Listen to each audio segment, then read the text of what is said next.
పిల్లలకి, పెద్దలకి అందరికీ విజ్ఞాన వినోదాన్ని అందించే చందమామ కథలకి స్వాగతం. ఈరోజు మరికొన్ని అద్భుతమైన చందమామ కథల్ని విందాం. ముందుగా 'మిత్రుడు శత్రువు' అనే కథని విందాం.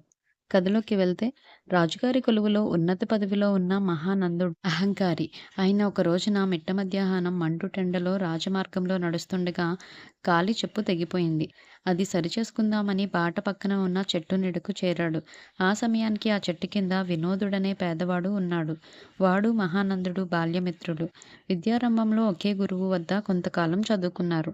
ఆ తర్వాత మహానందుడికి దశ తిరిగింది. వినోదుడింట్లో కష్టాలు కాపురం పెట్టాయి. చాలా కాలంగా వాళ్ళిద్దరూ కలుసుకోవడం జరగలేదు. రా మిత్రమా, నిన్ను చూసి చాలా కాలమైంది అన్నాడు వినోదుడు నవ్వుతూ. చిన్న కట్టుదోవతి, ఒంటిమీద చిన్న అంగవస్త్రం తప్ప ఏమీ లేని వినోదుడు తనను మిత్రమా అనడం సహించలేక, ఏయ్, ఎవరు నువ్వు? ఒక ఉన్నత రాజ ఉద్యోగిని మిత్రమా అని పిలుస్తున్నావు? నీకంత ధైర్యం ఎలా వచ్చింది అన్నాడు మహానందుడు ఈసడింపుగా. వినోదుడు గనక తమ బాల్య స్నేహం గురించి ప్రస్తావన తెస్తే వాడినింకా ఈసడించాలని మహానందుడు అనుకున్నాడు. కానీ వినోదుడు ఒకే చెట్టు మనిద్దరికీ నీడనిచ్చింది. అందుకని మిత్రమా అని పిలిచాను అన్నాడు ఇంకా నవ్వుతూనే.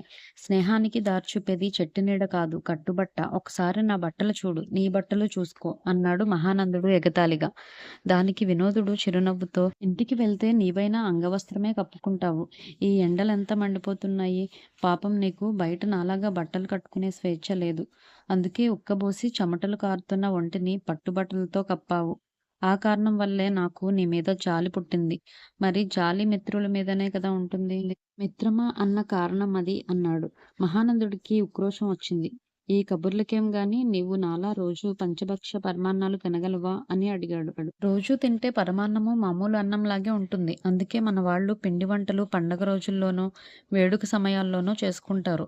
నేను అప్పుడప్పుడు పంచభక్ష పరమాన్నాలు తింటాను. అందువల్ల నాకవి పంచభక్ష పరమాన్నాల్లాగే ఎంతో తృప్తినిస్తాయి. నీకెప్పుడైనా పిండి వంటల రుచి ప్రత్యేకంగా అనిపించదా అన్నాడు వినోదుడు. ఈ ప్రశ్నతో మహానందుడికి పట్టరాని కోపం వచ్చింది.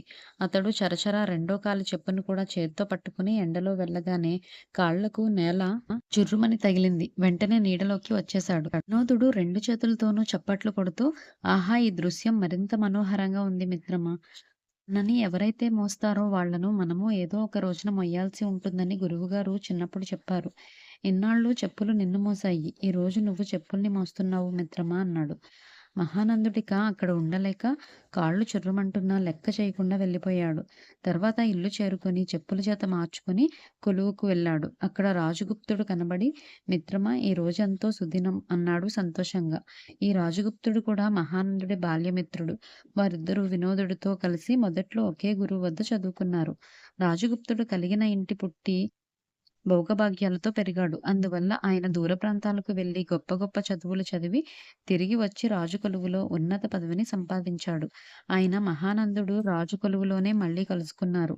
మహానందుడికి రాజగుప్తుడిపై అధికారి అయినా ఆయన ఏమాత్రం దురుసుగా ప్రవర్తించగా తమ బాల్య స్నేహాన్ని పురస్కరించుకొని మహానందుడితో ఎంతో ఆప్యాయంగా మాట్లాడతాడు. నీకు సుదినమైతే నాకు సుదినమే. మరి కారణం చెప్పు అన్నాడు మహానందుడు. నేనిచ్చిన ఒక సలహా బాగా మేలు చేసిందని మహారాజు మహోత్సాహపడిపోయి నన్నేదైనా మంచి కోరిక కోరమన్నాడు. నేను వెంటనే మన బాల్యమిత్రుడు వినోదుడికి కొలువులో ఏదైనా పని ఇప్పించమని అడిగాను. ఆయన వెంటనే ఒప్పుకున్నాడు అన్నాడు రాజగుప్తుడు. మహానందుడు తెల్లబోయి, ఆ పొగరబోతుకు రాజు కొలువా? వద్దు మిత్రమా, వినోదుడు రాజు కొలువులో చేరితే నీకు చెడ్డ పేరు వస్తుంది అన్నాడు. వినోదుడు పొగరబోతా? భలేవాడివే, వాడెంతో మర్యాదస్తుడని చిన్నప్పుడు అనుకునేవాళ్ళం కదా, మరిచిపోయావా అని ప్రశ్నించాడు రాజగుప్తుడు. ఈ మధ్య ఎప్పుడైనా వాణ్ణి చూసి ఉంటే అలాగనవు అన్నాడు మహానందుడు. ఇందుకు రాజగుప్తుడు ఆశ్చర్యపోయి, ఈ మధ్యనే 2 రోజుల క్రితం వాణ్ణి రాజమార్గంలో బాట పక్కన ఒక చెట్టు నీడలో కలుసుకున్నాను. వాడే నన్ను గుర్తుపెట్టి పలకరించాడు. మేమిద్దరం చిన్ననాటి జ్ఞాపకాల్ని ఎన్నో పంచుకున్నాం. నేను ధరించిన పట్టుబట్టల్ని మెచ్చుకున్నాడు. చలి వేస్తే కప్పుకునేందుకు కంబలి, ఎండలో నడవడానికి కాలి చెప్పులు, ఒంటి మీద సరైన బట్ట కొనుక్కునే పాటి ఆదాయం తనకు లేదని బాధపడ్డాడు. తానెలా ఉన్నప్పటికీ నేను రాజు కొలువులో గొప్ప పదవిలో ఉండడం తనకు సంతోషం కలిగిస్తుంది అన్నాడు. నన్ను సాయం అడగలేదు. నా గురించి అసూయపడలేదు. వాడు నిజంగా ఉత్తముడు. రాజుగారి కొలువులో వాడికి పని ఇప్పిస్తే నాకు మంచి పేరు తెస్తాడనే నా నమ్మకం అన్నాడు. ఇది విన్నాక మహానందుడికి మండిపోయింది. అతడు పైకి ఏమీ అనకుండా అప్పటికి ఉగ్గపట్టుకున్నాడు. సాయంత్రం వెతుక్కుంటూ వినోదుడి ఇంటికి వెళ్ళి, నీ బుద్ధి ఏమాత్రం మంచిది కాదు. నన్నేమో అన్నిటికీ చిన్నబుచ్చావు. నా పై అధికారి రాజగుప్తుడిలో అవే లక్షణాలను ఆకాశానికెత్తి పొగిడావు. ఇలాంటి వాడివనే పెద్దమ్మ నీ ఇంట్లో తిష్టవేసి కూర్చుంది అంటూ వినోదుణ్ణి నానా మాటలు అన్నాడు. వినోదుణ్ణి అతడు పూర్తిగా మాట్లాడనిచ్చి, నేను రాజగుప్తుణ్ణి మిత్రమా అనగానే వాడు నన్ను మిత్రుడిగా గుర్తించాడు. నా మిత్రుడు గొప్పగా ఉంటే నాకు సంతోషం. నేను వాణ్ణి చూసి గర్వపడ్డాను. నేను నిన్ను మిత్రమా అని పిలిచాను. నువ్వు నన్ను శత్రువులా ఈసడించావు. నా శత్రువును చిన్నబుచ్చడమే నాకు సంతోషం. నా ప్రవర్తన మానవ సహజంగానే ఉన్నది అన్నాడు. అదేం కాదు, రాజగుప్తుడు నాకంటే పై అధికారి కాబట్టి వాణ్ణి మంచి చేసుకోవాలి అనుకున్నావు. అందుకే వాడిప్పుడు నీకు రాజు కొలువులో మంచి పని ఇప్పించబోతున్నాడు అన్నాడు మహానందుడు. వినోదుడికి ఈ విషయం తెలియదు. అందువల్ల ముందు ఆశ్చర్యపడ్డాడు. తర్వాత నెమ్మదిగా నా పరిస్థితి చూసి జాలిపడి అడగకుండా సాయపడాలనుకున్నాడు రాజగుప్తుడు. వాడు నేను ఊహించిన దానికంటే గొప్పవాడు అని అతడు మాటలు పూర్తి చేయకముందే రాజగుప్తుడు గుమ్మంలోంచి లోపలికి అడుగు పెడుతూ, మీ మాటలన్నీ విన్నాను. బాల్యమిత్రుడి మేలు జరుగుతూ ఉందంటే చూసి సంతోషించడానికి బదులు పనిగట్టుకుని నిందించడానికి వచ్చావు. ఇది చెయ్యకూడని పని అని నీకు సిగ్గు కలగడం లేదా అని ప్రశ్నించాడు మహానందుడిని. అప్పటికీ మహానందుడికి తనలోని నైత్యం లోపల తెలియవచ్చాయి. ఆ రోజు నుంచి అతడు తన అహంకారాన్ని వీడనాడే ప్రయత్నం చేసి త్వరలోనే తన మిత్రులకే కాక శత్రువులకు కూడా మిత్రుడిలా ప్రవర్తించసాగాడు. భటుడు శత్రువు అనే కథ ఇక్కడితో సమాప్తం. ఇప్పుడు మరొక కథని విందాం. కథ పేరు వెర్రిబాగులవాడు. ఇక కథలోకి వెళ్తే, కొంతకాలంగా రమణయ్య అనే రైతుకు ఏదీ కలిసి రావడం లేదు. వరి పంట కోతకు వచ్చిన సమయంలో పెద్ద వాన పడి అంతా నష్టమైంది. మామిడి తోట పూతకు వచ్చేసరికి పొగమంచు కమ్మి పూత అంతా మాడిపోయింది. కూతురుకు పెళ్లి సంబంధం కుదిరినట్లే కుదిరి తప్పిపోయింది. రమణయ్య కొడుకు గోపాలానికి తాను తెలివైన వాడినని చాలా నమ్మకం. ఇంట్లో ఏ ప్రయత్నమూ ఫలించడం లేదని అతడు జాతకమూర్తుండ శివశర్మను కలుసుకున్నాడు. ఆయన ఏవేవో లెక్కలు కట్టి, మీ ఇంటిన ఒక క్షుద్ర దేవత పట్టి పీడిస్తున్నది. వారం పాటు పూజలు చేశాక ఒక వెర్రిబాగుల వాడికి తృప్తిగా భోజనం పెట్టాలి అని చెప్పాడు. వెర్రిబాగులవాడా, ఇదంతా నాకు చిత్రంగా ఉంది అన్నాడు గోపాలం. చిత్రమేం కాదు. మీ ఇంట్లో అందరూ తెలివైన వాళ్ళు. ఈ క్షుద్ర దేవతకు తెలివైన వాళ్ళను పీడించడం అంటే మహా ఇష్టం. వెర్రిబాగుల వాళ్లకు ఆ క్షుద్ర దేవత ఆమడ దూరంలో ఉంటుంది. మీరు చేసిన పూజలకు తృప్తిరాలైనాక ఆవిడ మీ ఇల్లు విడిచిపెట్టి ఇంకొక తెలివైన వాడి ఇంటికి పోవాలనుకుంటుంది. అప్పుడు వెర్రిబాగుల వాడిని చూసావంటే వెంటనే మీ ఇల్లు విడిచిపెట్టేస్తుంది అన్నాడు శివశర్మ. గోపాలం ఇంటికి వెళ్ళి ఈ విషయాన్ని తల్లిదండ్రులకు చెప్పాడు. మనకు వెర్రిబాగుల వాళ్ళు ఎక్కడ దొరుకుతాడ్రా అన్నాడు రమణయ్య. అప్పుడు గోపాలానికి వీరభద్రం గుర్తుకొచ్చాడు. వీరభద్రం సూరయ్య కొడుకు. ఆ కుటుంబానికి రమణయ్య కుటుంబానికి దూరపు బంధుత్వం ఉంది. వాళ్ళు పొరుగురులో ఉంటున్నారు. వాళ్లకు ఇటీవల ఏ విధంగానూ కలిసి రావడం లేదని తెలిసింది. అందుకు కారణం వీరభద్రమేనని చాలా మంది అంటారు. వీరభద్రం తను చాలా తెలివైన వాడననుకుంటాడు.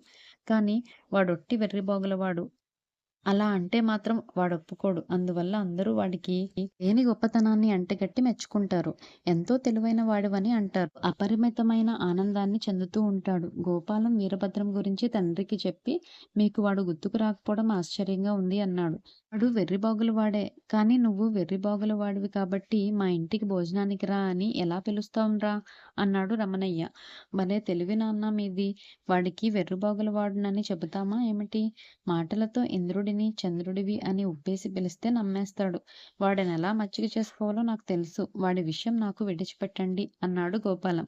రమణయ్య సరే అన్నాడు. గోపాలం పొరుగురు వెళ్ళి వీరభద్రాన్ని కలుసుకుని కాసేపు ఆ కబురు, ఈ కబురు చెప్పి, నీ గొంతు ఇంత తీయగా ఉంది. సంగీత సాధన చేస్తున్నావా అన్నాడు.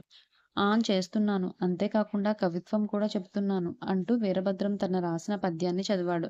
చాలా గొప్పగా ఉంది. ఇన్ని విద్యలు రావడం నీ అదృష్టం. భగవంతుడు నిన్ను మరి కాస్త అందంగా పుట్టించి ఉంటే ఎంతో బాగుండేది అన్నాడు గోపాలం.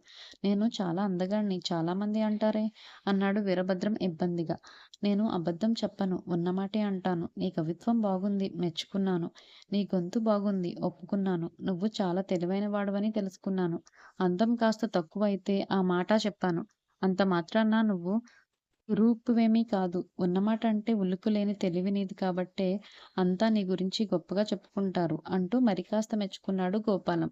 వీరభద్రం చాలా సంతోషించాడు. తర్వాత గోపాలం వాడిని పలానా రోజున తమ ఇంటికి భోజనానికి రావాల్సిందిగా అంగీకరించాడు. రమణయ్య ఇంట్లో శివశర్మ యథావిధిగా పూజ జరిపించాడు. అది పూర్తి కాగానే వీరభద్రానికి సుష్టుగా భోజనం పెట్టి పంపేసి ఆ కుటుంబమంతా ఎంతో సంతోషించారు. ఆ తర్వాత రమణయ్య దశ తిరిగింది. దూరపు బంధువులెవరో పోయి ఆస్తి కలిసి వచ్చింది. మామిడికాయ దిగుబడి తక్కువొచ్చినా ధర ఎక్కువ పలికింది. రెండో పంటలో వరి రెట్టింపు ప్రతిఫలాన్నిచ్చింది. కూతురుకు చక్కని సంబంధం దొరికి పెళ్ళయిపోయింది. ఒక రోజున దూరపు బంధువు సోమయ్య వాళ్ళింటికి వచ్చి గోపాలం తెలివిని తెగ మెచ్చుకుని వచ్చే శుక్లపక్షంలో నువ్వు మా ఇంటికి భోజనానికి రావాలి అన్నాడు. గోపాలం కొంచెం గాబరా పడి నీ ఆహ్వానం చిత్రంగా ఉంది. నువ్వు గాని ఏమైనా క్షుద్రదేవతా పూజ చేస్తున్నావా అని ప్రశ్నించాడు. అవును. ఆ విషయం నీకెలా తెలుసు? అన్నాడు సోమయ్య ఆశ్చర్యంగా. గోపాలం జరిగిందంతా సోమయ్యకు చెప్పి, పూజ తర్వాత ఒక వెర్రిబాగుల వాడికి భోజనం పెట్టాలి. నా వంటి తెలివైన వాడికి కాదు. మేము సూరయ్య కొడుకు వీరభద్రాన్ని భోజనానికి పిలిచాక మా దశ తిరిగింది. దాంతో వీరభద్రం వెర్రిబాగుల వాడని తిరుగులేని రుజువు కనిపించింది కూడా. కాబట్టి నువ్వు వాడినే భోజనానికి పిలుచుకో. నువ్వు చెయ్యబోయే పూజకు వాడే తగినవాడు అన్నాడు.